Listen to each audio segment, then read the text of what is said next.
How's it going, YouTube? Come on, today with another video, and today, guys, what the bring to you is going to be siding post Blazing Dominion. I hope that you enjoyed today's video because there's going to be a lot to go over in terms of sideboarding. Sideboarding is so very important. I've had regionals where I only sided in one card the entire event and still got top 4, which was really cool. I just sided in Crime, that was it. But, you know, that is really to say that, like, my main deck was really good, but my side definitely wasn't, right? Because at that point, I only really was using one card out of my side because my main was already really optimized, but I definitely could have done better in my side. And, you know, that's something that is always going to be honed in on and really being able to be focused. And even when you do well, you need to go back and figure out how you could have done it better. And that's the same to say with, like, your own gameplay. Even if you win, you probably could have won cleaner, faster, right?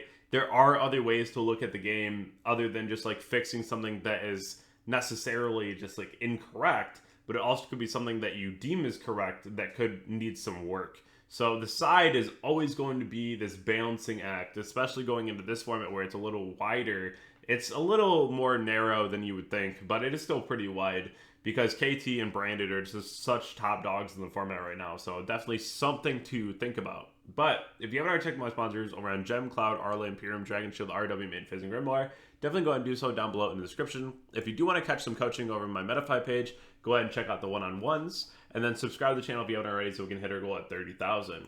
The first thing I want to talk about today is going to be prior ban list results. These are all the events that have happened this week, and the ban list is in effect tomorrow, so this is going to reset. And it might look a little different, especially with things like Draco Tail. KT isn't even playing a Rose Whip anyway.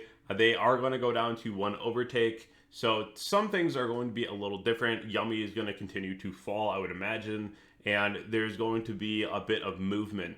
But looking at what we want to do for this event coming up this weekend in Columbus, you really have to determine what do you think is going to be the biggest issue in the room, what do you think is going to be the most popular, and then you have to determine, like, okay, what can my deck handle? Do I have to adjust my main deck? And then what does my side deck look like? Usually my main deck is catered to beat the most popular matchups, and my side is catered to beat my worst matchups, right?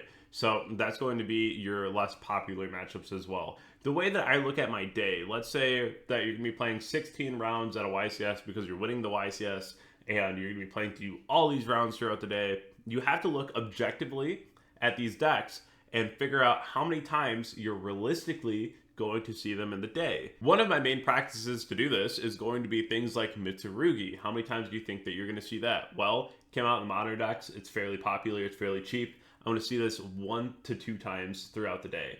And that is still a pretty significant number. That means that you are very much so planning on seeing this deck in the room. Let's say Doomsday. I'm planning on seeing this 1 to 2 times throughout the day. That's another deck that I would say has significant value throughout the day that you're going to be seeing a lot. The next one is going to be Branded and KT.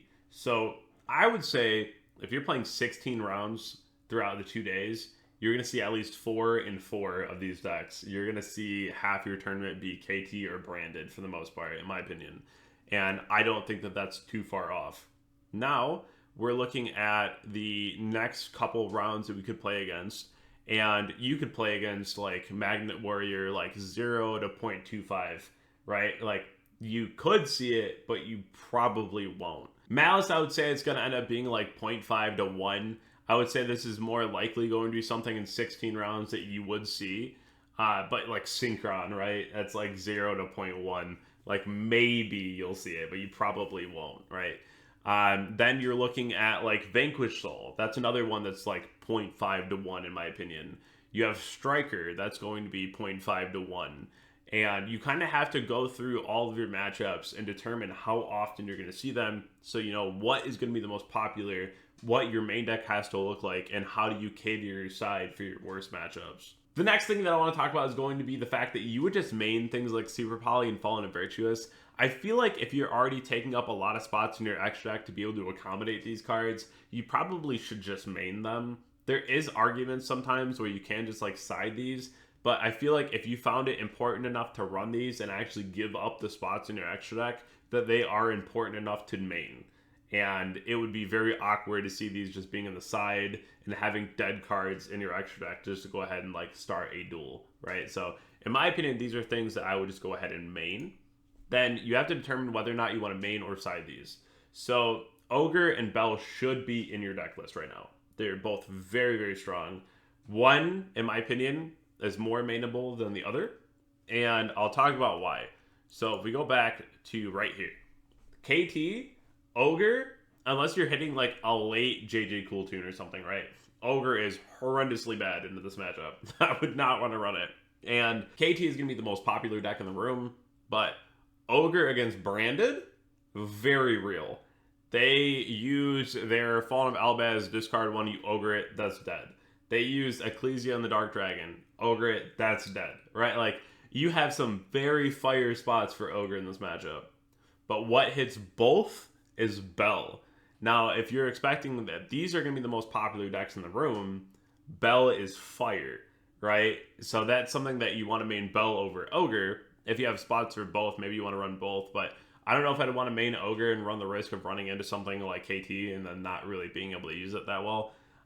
The other thing too is like Bell is a lot better into Striker and Mitsurugi. So you're playing into more of like that diverse room that you're playing into. You're having a better coverage already. Whereas if you're going to play Ogre, you're hitting more of your Doomsday opponents, your Elf Note opponents.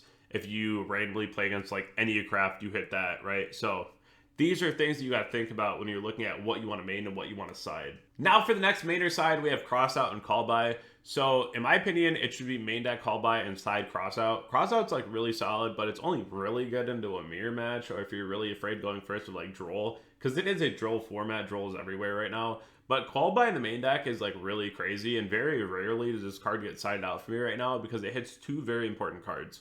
Against Doomsday, it hits Regulus, and against KT, it's going to hit Remix.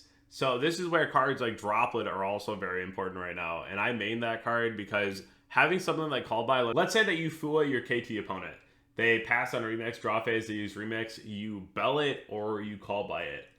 And if your opponent just got to play, a lot of times they're going to have like Remix, KTS, Zaylin. And they go Remix effect, you Callby the Remix, they chain Zaylin, you chain the Droplet, sending the Callby so they can't chain the KTS. Now they're in a horrendous spot, right? So there's going to be a lot of use case right now for Callby. Another card I feel like is just mandatory right now that is mentioned is Droplet. So like Ogre, Bell, Callby, Droplet, these cards should be somewhere in your deck list. They should be somewhere. They are all very, very effective right now into the format. Tech cards, these are very interesting ones that I've been seeing pop up in the format. One is Gravekeeper's Inscription. A lot of people just can't let go of Dweller. That card was broken. And my biggest issue with Inscription, it's a very good card. But if you don't see it, if you don't initially see it, right, it's not the greatest. It's very, very good if you're going first and this is the first thing that you see and you just activate it immediately and you call the Dweller effect. But if you see it late, it's just not very solid. Secret Village, this is really popular right now in Elf Note specifically. I could see it popping up in a couple other things. But this is something that I've been seeing a bit of lately, so don't be surprised if your opponent rips Secret Village on you. The other one that's like extremely popular right now is Book of Eclipse. This is in people's mains, it's in people's sides. I like this card a lot. It's not personally in my side at the moment, but it's still something that I think that is very valuable into the format and has a lot of use case. I think that this card can definitely go a very long way this format. Now, are Lightning Storm and Duster still very good for going second, and are they the best going second? I think that they're very good going second, 100%. I think that they have a lot of use case and never really miss. These cards alone can bait out things like Fallen and Virtuous, they can bait out Super Polys, they can bait out KTSs. They're really good to just go ahead and start the turn off too. Especially if you have cards like Thrust or Talent in your deck, you're able to really proc those immediately when you activate cards like this because your opponent is going to try to do something to protect their cards or be proactive and start making like a bigger board with whatever their sets were, right? So these cards are pretty good. But I'd say the best cards right now for going second are Disillusion Gate and Regeki. These cards are really solid. Branded's putting up a lot of bodies. You can threaten the board really easily in KT. Whatever you're playing against, you just kind of have these to just go ahead and make sure that your opponent is going to have to be reactive to you. I personally think that in your side, you should have one Illusion Gate, one Regeki, and one Thrust. this is such a amazing going second package, and it's something that I don't really feel like will be timed out anytime soon. Good going first setup. If you can run Deck Lockdown and Mistaken Arrest, these are really solid. You have to make sure that your going first cards line up with the deck that you're playing, right? You don't want this to like harm you as well, right? Because this could be detrimental if you go into like a turn 3 scenario.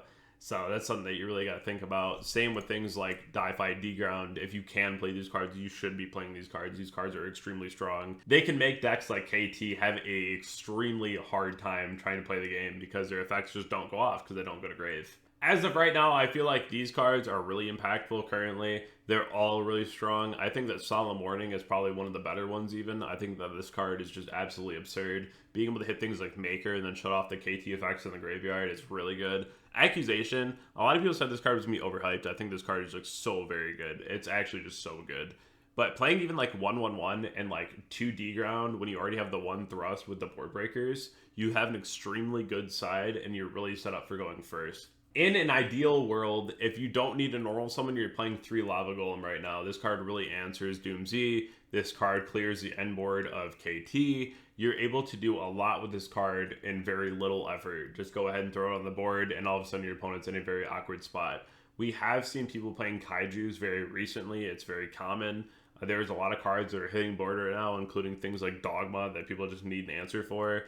It's also really good into things like Lunalight, right? So Kaijus, but most likely Lava Golem is going to be your best bet right now. You could run the 3 Ogre in the side deck. If you want to run 2, I understand it's a hard once per turn, so it's not always the best thing to run at 3. But Ogre does come up when it comes up. It's very strong for that. 3 to 4 blowout cards. So if you're going to run like 1 Lightning Storm, 1 Illusion Gate, 1 Duster, 1 Thrust, or you're just going to run Lightning Storm, Illusion Gate, Duster, Regeki, right? 3 to 4 are just like blowout cards. You don't want to overdo it in terms of siding, especially if you're already on cards like Droplet. You just want to make sure that you see 1 of them, right? You don't want to see like a ton. Sometimes it's good to see like 2 of them, but when you start seeing more than that, right, like it gets to be a huge issue. 1 cross out for going first, just so you have this as an option so you don't get drolled, right? And the other thing is going to be 3 to 5 going first cards, just hard going first cards, like the D-Grounds, the Die-Fis, the Solemn Brigade. Just a solid 5 set, so you at least can have a good chance of seeing these. I really like running the 5 count. I feel like this is the best way to be able to see one of these in your opener. And even if you see 2 of them, I feel like if you have a starter and double Solemn, even if you get stopped and you have to like normal the next turn, right? Double Solemn will usually get you to the next turn. If you enjoyed today's video, definitely let me know down below in the comment section. Also check out my Twitter, Twitch, Discord, Instagram. Subscribe to the channel if you haven't already so we can hit our goal at 30,000. I'd appreciate it. And thank you all so much, and I'll catch you all in the next one.